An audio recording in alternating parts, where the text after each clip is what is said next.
Felisberto Hernández. Un autor con más defensores que detractores. Felisberto Hernández fue un escritor recibido tanto con desdén como con aplausos.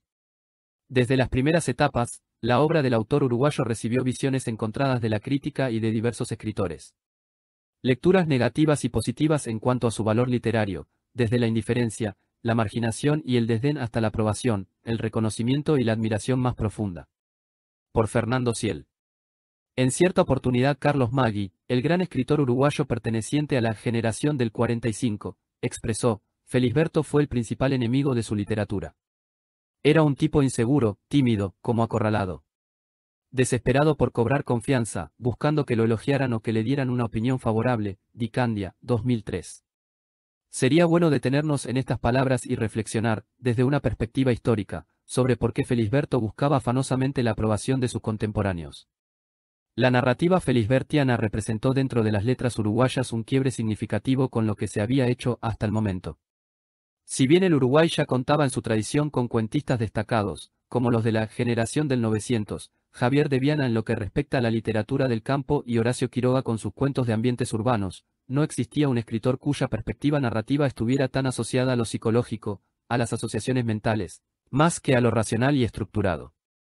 La visión narrativa que intenta mostrar no solo lo racional, sino también la profundidad psicológica en el comportamiento del individuo, está presente también en otros autores uruguayos contemporáneos a Felisberto, como Juan José Morosoli, Francisco Spínola o Juan Carlos Onetti, pero con la diferencia de que estos autores nunca se alejaron de un realismo testimonial, al menos los dos primeros, y sus relatos presentan, en su mayoría, estructuras racionales y lógicas.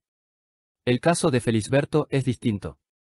Sus textos nada tienen que ver con un realismo testimonial, su atención a aspectos como la memoria, el misterio dentro de lo cotidiano, el relacionamiento con el cuerpo, la animación de los objetos, entre otros, hacen de él un autor con una mirada vanguardista dentro de la literatura uruguaya. Por lo general, cuando en el terreno artístico aparece un autor que rompe con lo tradicionalmente aceptado por la crítica, ésta lo mira con indiferencia, lo margina y lo relega. Algo de eso fue lo que sucedió con la obra de Felisberto Hernández, donde cierta parte de la crítica contemporánea al autor no dudó en atacarlo.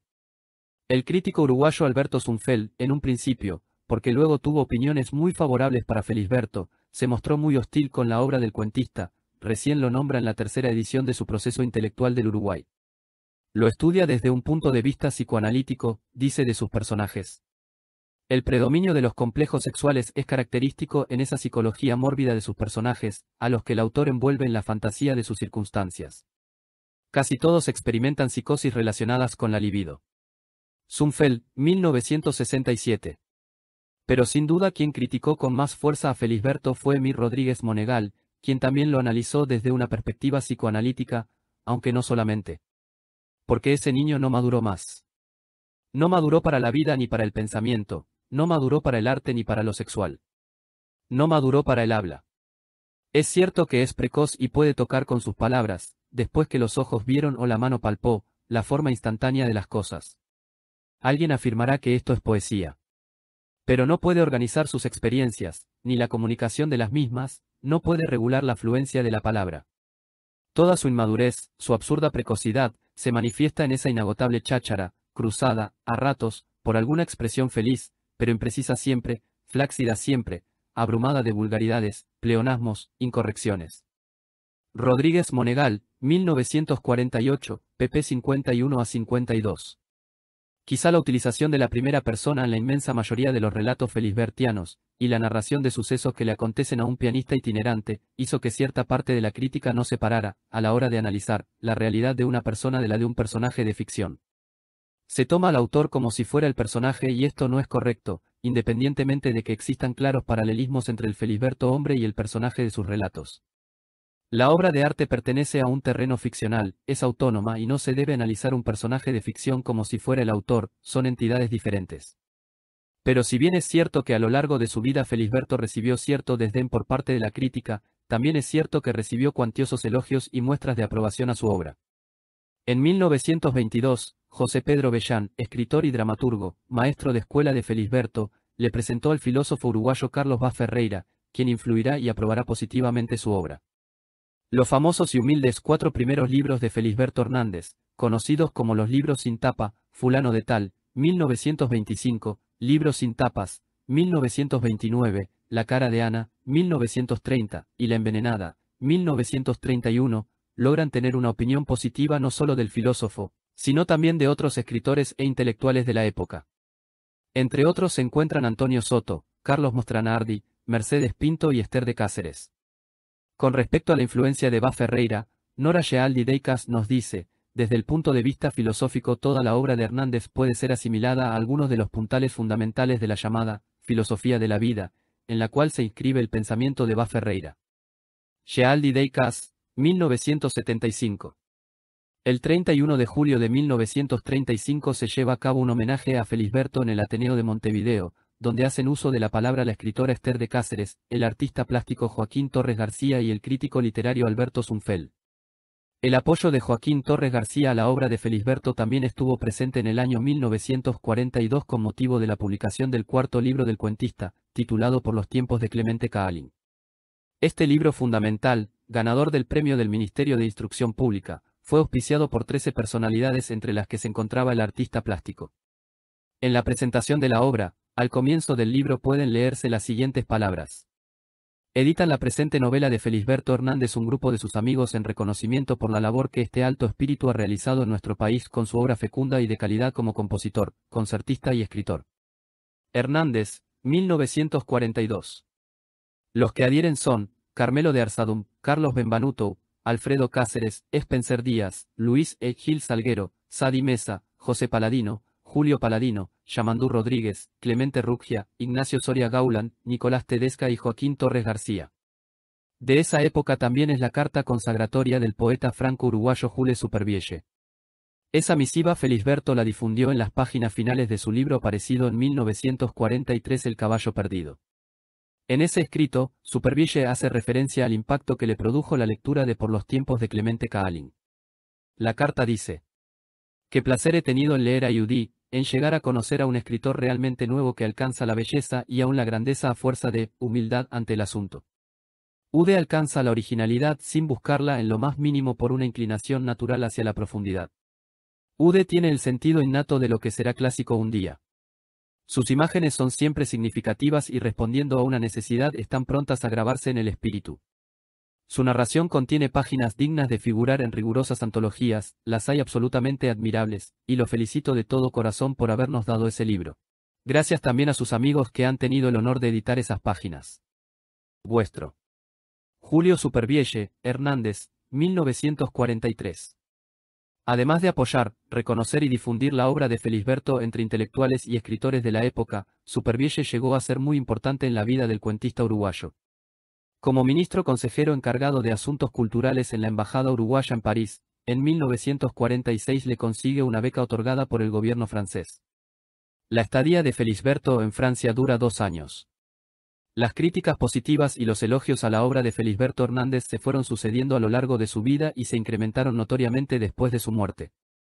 Apenas a los pocos días de la muerte de Felisberto, el 17 de enero de 1964, Ángel Rama, crítico que siempre fue un gran defensor de la obra felisbertiana, escribe un artículo en Marcha titulado «Sobre Felisberto Hernández, burlón poeta de la materia», donde expresa: «Ha muerto uno de los grandes narradores del Uruguay, de los más originales, auténticos y talentosos», y aprovecha para descargarse contra el ambiente intelectual de la época que, al decir de Roberto Ibáñez, solo reconocería la obra literaria de Felisberto dentro de 20 años.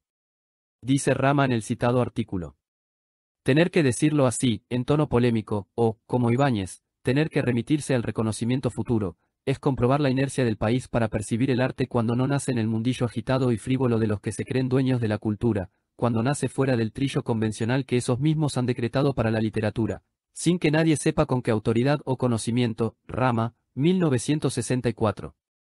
Antes del tiempo estipulado por Roberto Ibáñez va a comenzar el reconocimiento internacional del público y de la crítica a la obra de Felisberto Hernández. El año 1974 es muy importante porque es cuando ve la luz la edición de sus obras completas, compiladas por José Pedro Díaz. Esa obra tendrá su edición definitiva de 3 tomos en 1983.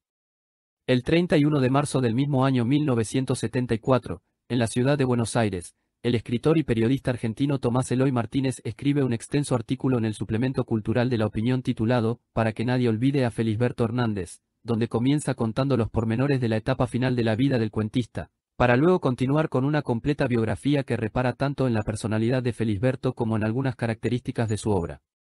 También de 1974 es la edición de Nessuno accendeva le lampade, traducción italiana de Nadie encendía las lámparas, publicada por la editorial Inaudi, donde en una nota introductoria Italo Calvino destaca la originalidad del cuentista uruguayo. Felisberto Hernández es un escritor que no se parece a nadie, a ninguno de los europeos ni a ninguno de los latinoamericanos, es un irregular que escapa a toda clasificación y a todo encuadramiento. Allí también afirma, el autor ha llegado a conquistar un sitio entre los especialistas del cuento fantástico hispanoamericano, Calvino, 1974. En 1981, la Biblioteca Ayacucho publica una edición titulada Felisberto Hernández, Novelas y Cuentos, donde aparece la famosa carta a mano propia de Julio Cortázar. Allí el escritor argentino expresa su profunda admiración y afecto por Felisberto Hernández, cuenta cómo se sintió deslumbrado por cuentos como El acomodador y Menos Julia, y expresa, me pregunto si muchos de los que en aquel entonces, y en este, todavía, te ignoraron o te perdonaron la vida, no eran gentes incapaces de comprender por qué escribías lo que escribías y sobre todo por qué lo escribías así. Cortázar, 1981. Lo califica de eleata de su tiempo, por no aceptar las categorías lógicas impuestas por la tradición, y dice que todo lo maravilloso y oscuro del mundo se encuentra en la obra del autor de La casa inundada. Son muchos y muy diversos los escritores que tanto en vida como después de la muerte de Felisberto apoyaron su obra. Hay muchos más de los referidos, como el poeta argentino Oliverio Girondo, quien colaboró para que Felisberto publicara Nadie encendía las lámparas en la ciudad de Buenos Aires en 1947, Juan Carlos Onetti, Augusto Roa Bastos, Carlos Fuentes, quien lo situaba, junto con Juan Carlos Onetti y Horacio Quiroga, como iniciador de la nueva literatura latinoamericana.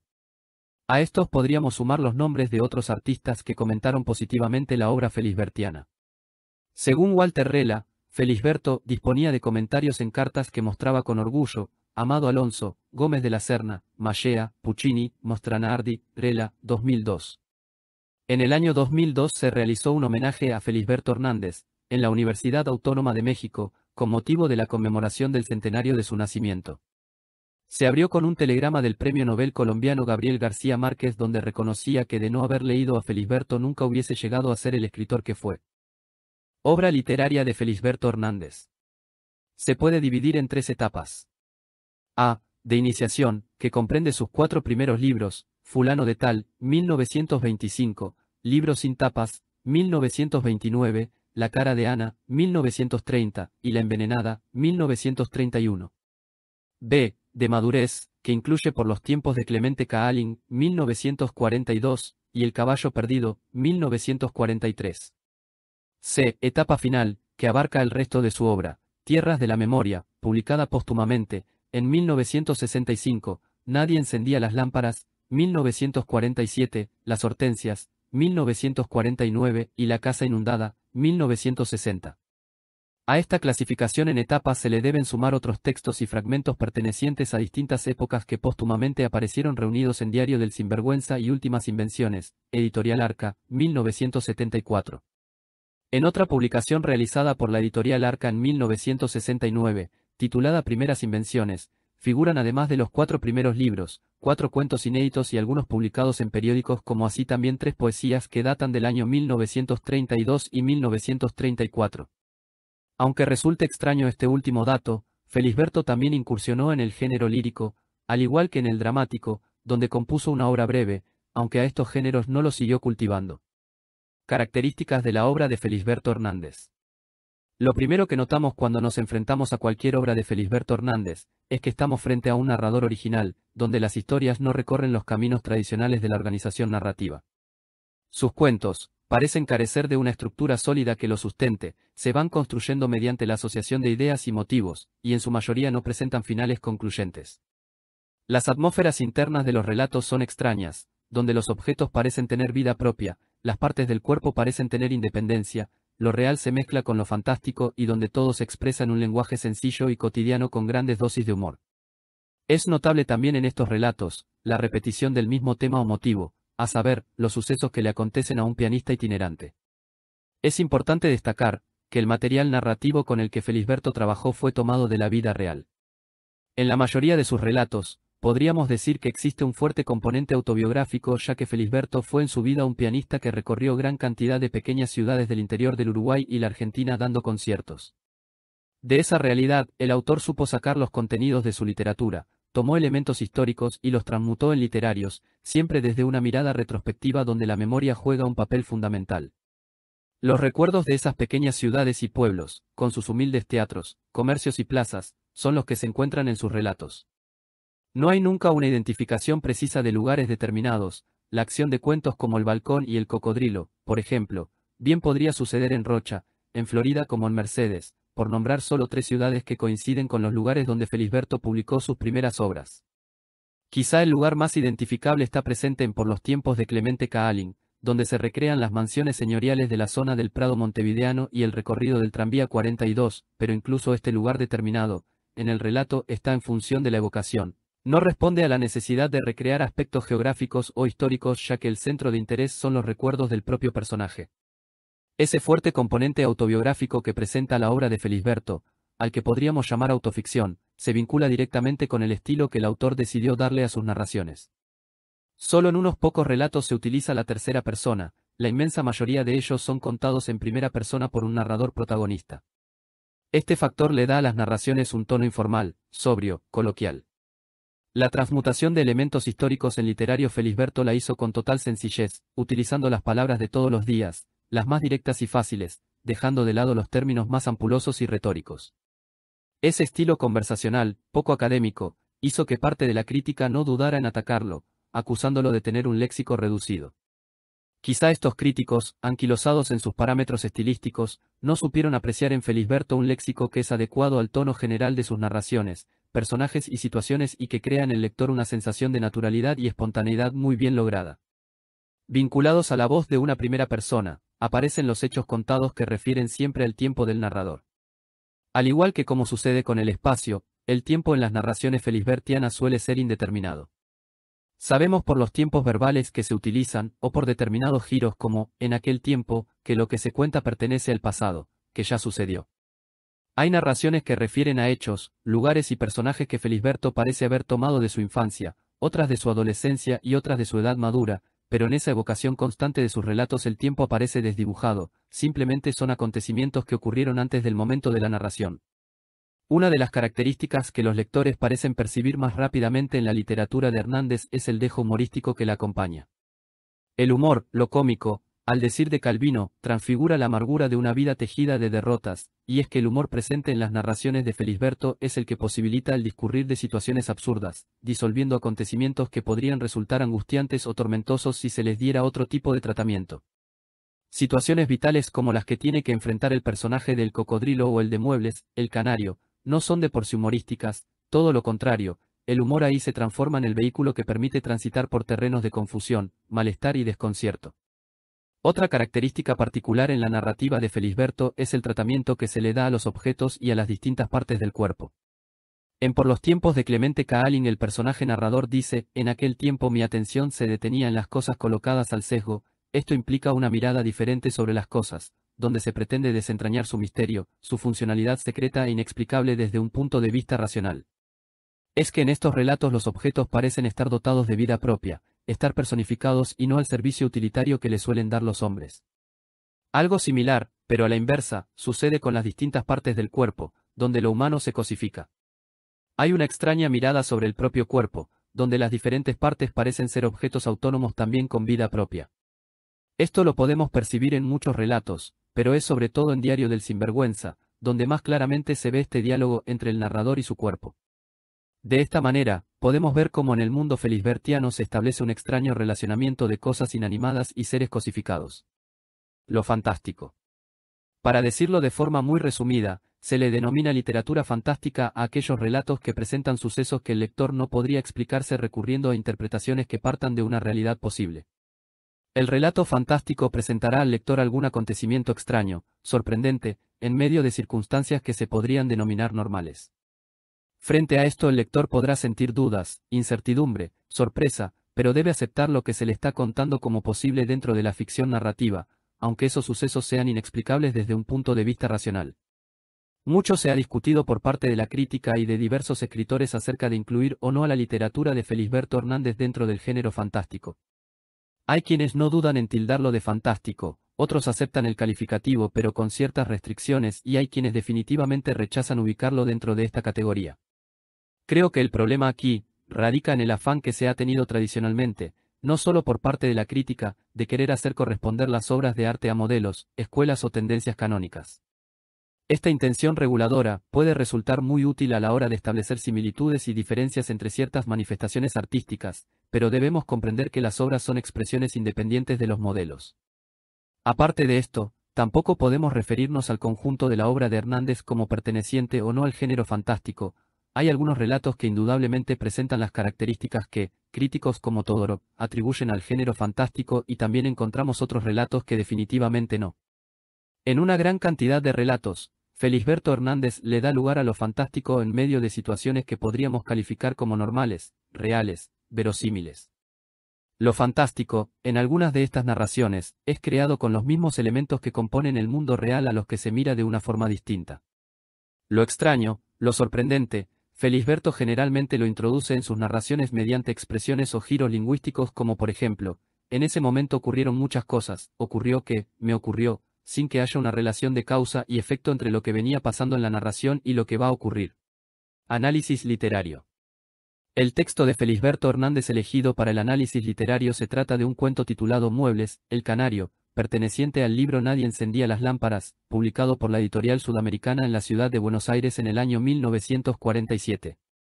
El tema central del cuento es, la invasión de los medios de comunicación al servicio de la publicidad en la intimidad de un individuo y de la sociedad en general. Al referirme a las características de la obra de Felisberto, dije que las historias no recorren los caminos tradicionales de la organización narrativa, que son cuentos que carecen de estructura sólida que los sustenten y que se van construyendo mediante la asociación de ideas y motivos y que en su mayoría no presentan finales concluyentes. Esto es justamente lo que sucede con Muebles, el Canario. Al detenernos en el texto queriendo establecer una posible estructura interna, nos enfrentamos a la dificultad que implica separar con claridad los distintos momentos que lo componen. De todas maneras hay en el relato una sucesión de acontecimientos que se van encadenando pero que se presentan al lector de forma muy trabada. Haré un esfuerzo, con una finalidad práctica y analítica, y trataré de mostrar cuáles son los eslabones de esa cadena. El primer momento del relato refiere a los acontecimientos que le suceden al personaje central, narrador y protagonista del cuento, quien está regresando a la ciudad y de pronto se ve sorprendido por un acontecimiento inusual, extraño, sorprendente, ya que es inyectado en uno de sus brazos sin su consentimiento. Podemos establecer un segundo momento, pero repito, simplemente con una finalidad analítica, que comenzaría cuando el personaje desciende del tranvía. Aquí el centro de interés serán las reflexiones del personaje acerca de lo que le acaba de ocurrir y el comienzo de los extraños y fantásticos efectos que experimenta. El tercer momento del relato estaría marcado por los intentos en tratar de anular los efectos de la inyección que lleva adelante el protagonista, y luego asistimos al cuarto y último momento, que comprende el desenlace de la historia y que estaría marcado por el diálogo que el personaje protagonista establece con un hombre que inyectaba a unos niños. La propaganda de estos muebles me tomó desprevenido. Yo había ido a pasar un mes de vacaciones a un lugar cercano y no había querido enterarme de lo que ocurriera en la ciudad. Cuando llegué de vuelta hacía mucho calor y esa misma noche fui a una playa. Volví a mi pieza más bien temprano y un poco malhumorado por lo que me había ocurrido en el tranvía. Lo tomé en la playa y me tocó sentarme en un lugar que daba al pasillo.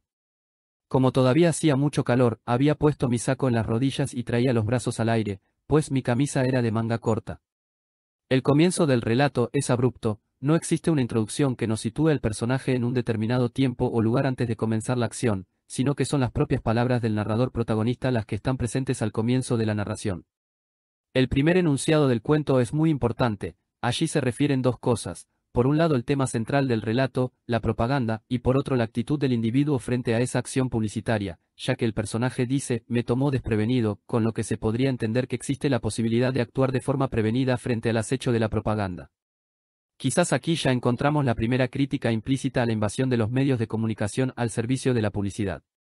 En la voluntad del personaje estaba el no querer enterarse de nada de lo que ocurría en la ciudad, porque estaba de vacaciones en un lugar cercano. Aquí podemos ver, como indiqué en las características de la obra de Felisberto, que no hay nunca una identificación precisa de los lugares donde transcurre la acción, el sitio donde estaba vacacionando simplemente era un lugar cercano. Si reparamos en la utilización de los tiempos verbales, vemos que este narrador homodiegético está hablando desde un futuro. La propaganda de estos muebles me tomó desprevenido. Esta es otra característica felisbertiana que habíamos señalado. Lo que se cuenta pertenece al pasado, ya sucedió. El protagonista dice volver a su pieza, no a su casa, y esto es muy significativo. Recordemos lo referido al fuerte componente autobiográfico en la obra de Felisberto, pues bien, como pianista itinerante el autor se alojaba frecuentemente en cuartos de pequeños hoteles que continuamente aparecen referenciados en su obra. Este parece ser uno de esos casos. Pero veamos qué fue lo que ocurrió en el tranvía. La ubicación del personaje del lado del pasillo, con su saco en las rodillas y los brazos al aire, prepara el terreno para comenzar la narración de los sucesos que van a acontecer. Entre las personas que andaban por el pasillo hubo una que de pronto me dijo: «Con su permiso, por favor». Y yo respondí con rapidez: «Es de usted». Pero no solo no comprendí lo que pasaba, sino que me asusté. En ese instante ocurrieron muchas cosas. La primera fue que aun cuando ese señor no había terminado de pedirme permiso, y mientras yo le contestaba, él ya me frotaba el brazo desnudo con algo frío que no sé por qué creí que fuera saliva. Y cuando yo había terminado de decir «es de usted», ya sentí un pinchazo y vi una jeringa grande con letras. Al mismo tiempo una gorda que iba en otro asiento decía: «Después a mí». Yo debo haber hecho un movimiento brusco con el brazo porque el hombre de la jeringa dijo: «Ah, lo voy a lastimar, quieto un». Pronto sacó la jeringa en medio de la sonrisa de otros pasajeros que habían visto mi cara. Después empezó a frotar el brazo de la gorda y ella miraba operar muy complacida. A pesar de que la jeringa era grande, solo echaba un pequeño chorro con un golpe de resorte. Entonces leí las letras amarillas que había a lo largo del tubo: muebles, El Canario. Después me dio vergüenza preguntar de qué se trataba y decidí enterarme al otro día por los diarios. Se establece un diálogo entre el hombre que inyecta a los pasajeros y el protagonista, y nosotros como lectores pasamos a ser una especie de testigos presenciales de la escena que se desarrolla. Cuando el protagonista da permiso al hombre de la jeringa no es para que lo inyecte, sino que seguramente pensó que le estaba solicitando permiso para pasar. Él es un ignorante de estas nuevas metodologías publicitarias. Con la frase «en ese instante ocurrieron muchas cosas», comienzan los hechos absurdos que luego darán lugar a lo fantástico. Hay un contraste entre la actitud del protagonista y los demás pasajeros, quienes ya parecen conocer los mecanismos utilizados por las empresas para hacer propaganda de sus productos. En cambio él se siente totalmente desconcertado, sorprendido, asustado ante los hechos. Fijémonos las diferentes actitudes. Por ejemplo, el protagonista realiza un movimiento brusco con el brazo ante el desconocimiento de lo que pasa, con el riesgo incluso de lastimarse, mientras la gorda, conocedora de la metodología, miraba operar muy complacida. La actitud de la gorda frente a los hechos nos resulta cómica, pero es precisamente ese tratamiento humorístico que le da Felisberto al relato el que le permite continuar refiriendo una situación absurda como si se tratara de algo normal. Si le quisiéramos dar una lectura simbólica al relato, podríamos ver en ese tranvía una representación de la sociedad y sus comportamientos frente al advenimiento de una sociedad de consumo marcada por la omnipresencia de las distintas formas de publicidad. En esa lectura el protagonista es la excepción, lo extraño en medio de pasajeros sonrientes y alienados ante los parámetros sociales imperantes. El hecho de ser la excepción, de aparentemente ser el único que no entiende la situación, es lo que lleva a este personaje a sentirse avergonzado y a no animarse a preguntar de qué se trataba todo aquello. Pero apenas bajé del tranvía pensé, no podrá ser un fortificante, tendrá que ser algo que deje consecuencias visibles si realmente se trata de una propaganda. Sin embargo, yo no sabía bien de qué se trataba, pero estaba muy cansado y me empeciné en no hacer caso. De cualquier manera estaba seguro de que no se permitiría dopar al público con ninguna droga. Antes de dormirme pensé que a lo mejor habrían querido producir algún estado físico de placer o bienestar. Todavía no había pasado al sueño cuando oí en mí el canto de un pajarito. No tenía la calidad de algo recordado ni del sonido que nos llega de afuera. Era normal como una enfermedad nueva, pero también había un matiz irónico, como si la enfermedad se sintiera contenta y se hubiera puesto a cantar. Cuando me refería a la literatura fantástica, dije que ésta presenta al lector algún acontecimiento extraño, sorprendente, en medio de circunstancias que se podrían denominar normales. Basta mirar estos acontecimientos que le suceden al personaje, sin explicación alguna, para ubicar, al menos este relato, dentro de ese género. Si bien el protagonista se encuentra por fuera de la alienación general de la gente que iba en el tranvía, los parámetros sociales no dejan de condicionarlo, porque de todas formas se avergüenza de ser diferente, de desentonar con la mayoría y en lugar de reaccionar de alguna manera precisa ante la absurda situación, espera bajarse del tranvía para comenzar a formularse distintas hipótesis, algunas inverosímiles, sobre lo ocurrido. El haber leído en la jeringa las palabras muebles, El Canario, Es lo que le lleva a pensar que se trata de una propaganda, pero no concibe que una publicidad no deje consecuencias visibles. Ya pronto comenzará a experimentar cuáles son realmente las consecuencias de esa inyección. Me resulta significativa la frase, de cualquier manera estaba seguro de que no se permitiría dopar al público con ninguna droga, porque puede estar cargada de un sentido irónico. Porque preguntémonos, y más en la actualidad, cuáles son los límites en una sociedad consumista para la invasión publicitaria, que generan las drogas y que genera el consumismo una vez que la publicidad invade la mente de los consumidores. Ambas cosas generan una necesidad, un deseo y finalmente una dependencia. Ambas cosas también en ocasiones son utilizadas por los individuos para suplir carencias, llenar vacíos y lograr un placer pasajero. El hecho fantástico comienza antes de que el personaje concilie el sueño, cuando empieza a escuchar dentro de él el canto de un pajarito. El acontecimiento es profundamente extraño, pero como sucede en este tipo de narraciones, nosotros los lectores debemos aceptar lo que se nos está contando como posible dentro de la ficción narrativa, aunque nos parezca un suceso inexplicable desde un punto de vista racional. El personaje califica al extraño canto del pajarito como una enfermedad nueva, y enseguida Felisberto recurre a uno de sus artificios predilectos, la animación de conceptos u objetos donde hasta los sentimientos cobran vida propia e independiente. En este caso es la enfermedad que está padeciendo la que se siente contenta y se pone a cantar. Esto, además de darle vida propia e independiente a ese padecimiento, tiene un sentido oximorónico, contradictorio, porque si hay algo que no se vincula con la alegría y el canto es propiamente la enfermedad.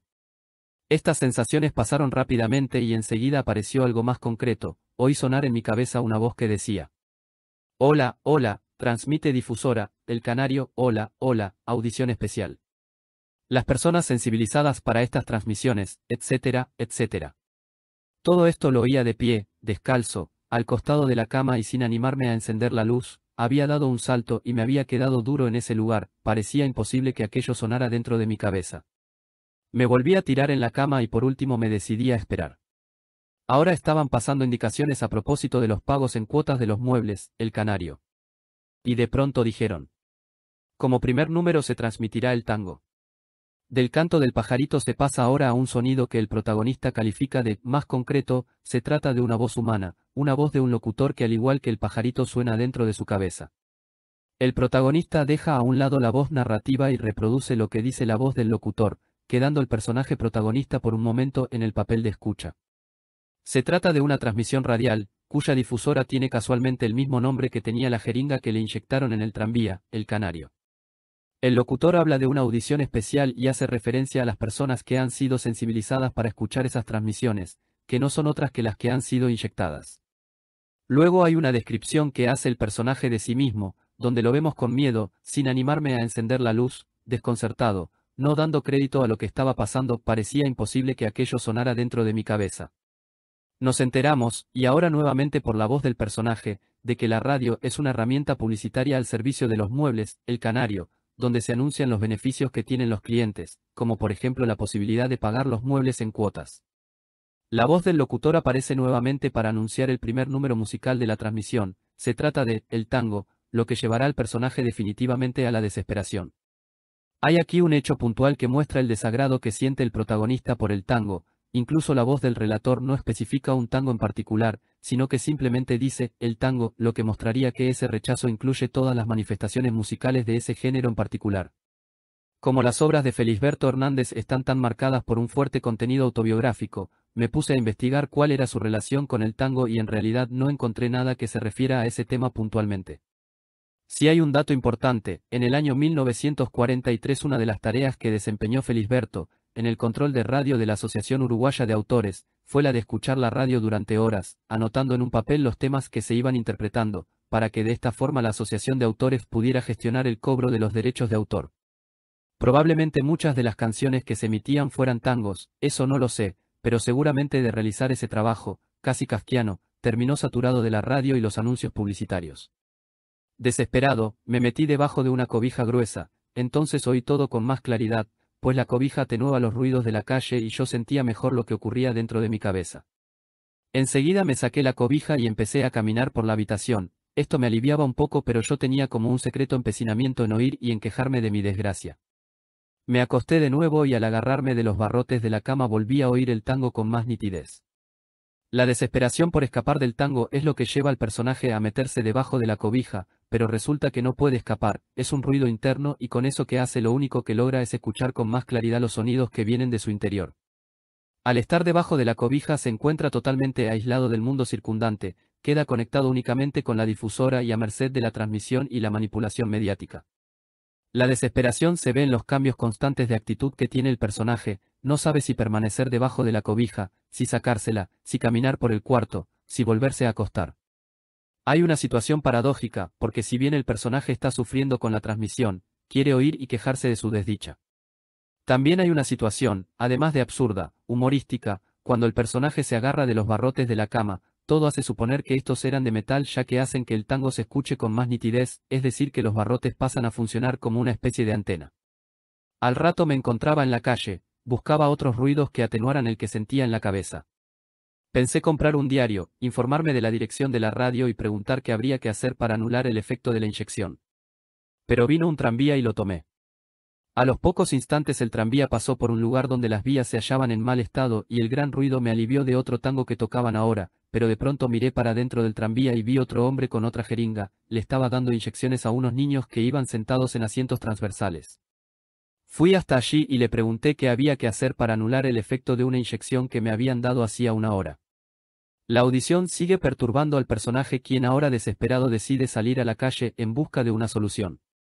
Era tal el malestar que sentía que buscaba otros ruidos que le atenuaran ese interno que lo estaba mortificando. Al igual que como pensó en el tranvía quiso buscar información en los diarios, aunque ahora ya no buscaba enterarse de qué se trataba la inyección, ya que estaba de sobra enterado, sino que quería averiguar la dirección de la radio, porque lo único que pensaba era buscar la manera de anular el efecto de esa infortunada inyección.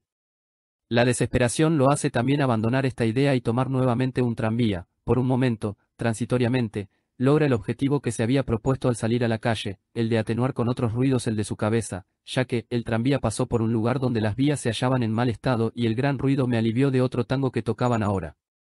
Subir al tranvía al final terminó resultando beneficioso, ya que ahí se encuentra con otro empleado de esta gran corporación multidisciplinaria llamada, El Canario, que se encontraba inyectando a unos niños y del cual va a obtener información de primera mano.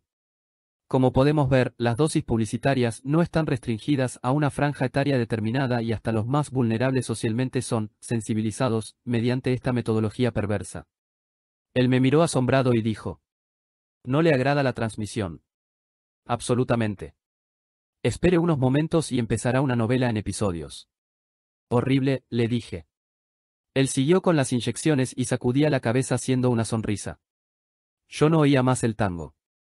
Ahora volvían a hablar de los muebles. Por fin el hombre de la inyección me dijo: Señor, en todos los diarios ha salido el aviso de las tabletas, El Canario. Si a usted no le gusta la transmisión, se toma una de ellas y pronto. Pero ahora todas las farmacias están cerradas y yo voy a volverme loco.